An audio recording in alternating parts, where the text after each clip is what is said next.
Magla-lunch time na. Yung niluto kong paanong manok, additional lang yan. Pero ito talaga yung aming ulam ngayon. Itong chicken bulgogi.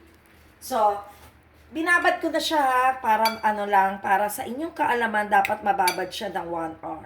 Chicken na siya, oh. Ginupit ko siya ng, hiniwa ko siya ng stripe, pahaba, para mas ano siya, mas kumapit yung lasa. So, nilagyan ko siya ng toyo, ito na yon. Sige, kung gusto nyo, lagyan natin, dagdag lang natin. Aray ko, naumpog ako. Ayan na, toyo. Then, maglagay tayo ng Worcestershire sauce. Ano ba yan? Yan. Then, maglagay tayo ng garlic powder. Actually, meron na yan Ipinapakita ko lang uli sa inyo kasi kailangan mababad na siya ng 1 hour. Kaya kaunti na lang nilalagay ko. Then, maglagay tayo ng honey. My love so sweet. Then, maglagay din ng, nasaan yung sugar natin? Maglalagay din tayo ng sugar. Teka, mamaya. And then, pepper. Pero kung hindi naman nyo, ayaw nyo na masyadong matamis, wag nang maglagay ng sugar. Okay na sa akin to. Naglagay na ako kanina eh. Baka tumamis na. So, ito na siya. Okay. So, ilalagay na natin siya sa kawali. So, ito na. Lagay na natin lahat siya.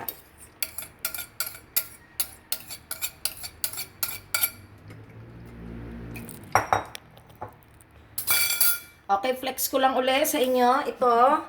Click the yellow basket. Pwedeng lagayan na to ng pang-cover nyo sa lutuan. Dalawa yan. And then, ito yung inyong spoon ladle. So, pag kayo nagluluto, tapos ipapatong nyo, doon nyo na lang ipatong. Okay? So, ayan. Intayin lang natin siya na medyo maluto na. So, ito medyo tuyo na yung sauce natin. Maglagay tayo ng butter. Ewan ko ba, pero gusto ko kasi may buttery taste. Wala na tayong nilagay na mantika dyan. So, butter ang ilalagay natin. Sayang eh. Okay. Then, maglagay na tayo ng sesame oil para may pagka-glossy lang yung ating chicken.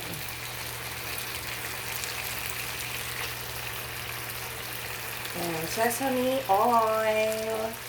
Ito siya, Nakita ba? Hindi. Yan, sesame oil. Next, lagay na natin ang sibuyas at ang red bell pepper. Pagsamahin na natin yan para sa mabilisang lado. Kaya ito, pwede rin itong pambaon. I-overnight nyo na para sa umaga. Ayan na lang, mabilis lang, Okay. Then, lagay natin yung onion leeks. Pangpakulay. Added flavor din. Malalaki na yung nilagay ko. Para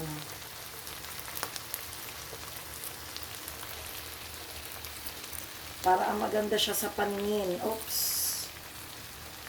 Lagay na natin ito lahat. Masarap naman yan eh. Yan.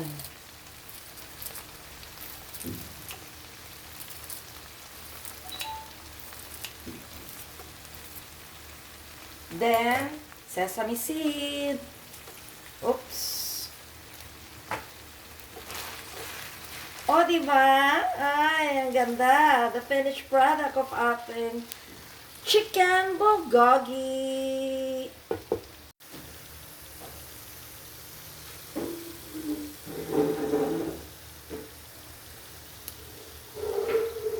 So, let's try. Nga pala, ito ay shirataki rice. Siyempre, diet-diet tayo kasi maraming niluluto, maraming kinakain. Kaso makakain ko kaya ng umuusok ito. Let's see. This is our, close up mo, chicken bulgogi. Ayan na siya. Ayan ang ating finished product. And we will try and taste it. You look. Teka ha. I-move ko para makita nyo. na malambot na yung chicken. So, tingnan nyo, oh. Ayan, oh. Ang bilis na nating mahati ng chicken. So, lutong-luto na talaga si chicken. Then, maglagay tayo. Actually, kasi inano natin siya dinride natin siya. So, wala talaga siyang sabaw. Lagay lang tayo ng kaunti kasi diet-diet tayo. Ang mga bata ang lalafang niyan. So, sobrang mainit. Kahit yung shirataki, kaluluto lang. Ang bilis lang maluto ng shirataki. Next time, ilalagay ko sa yellow basket ko yung shirataki rice. Ito yung Kojak Zero. Masarap to. Promise, para ka na rin. Masasanay ka rin naman. Ang una, medyo iba lang yung texture. Then afterwards, sarap na niya.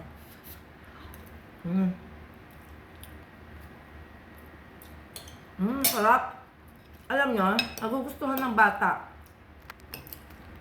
Kasi may pagka-sweet siya Sweet yung chicken niya. As ang lambot. Tapos yung magaan sa kanya, yung bell pepper. Yung contrast ng lasa, para masarap. Para hindi lagi siya talagang matamis talaga.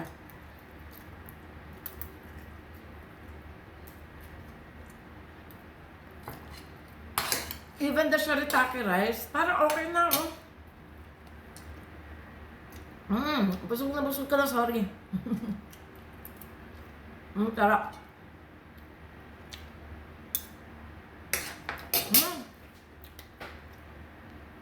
Teka, kukuha pa ako. Alam niyo, sarap to. Masarap kasi ma-enjoy ng mga kids.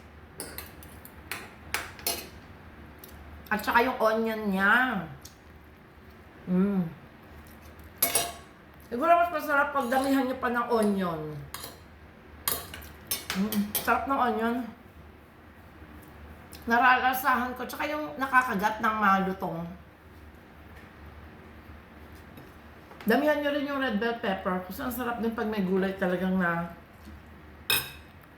texture ng gulay. Texture na malutong-lutong.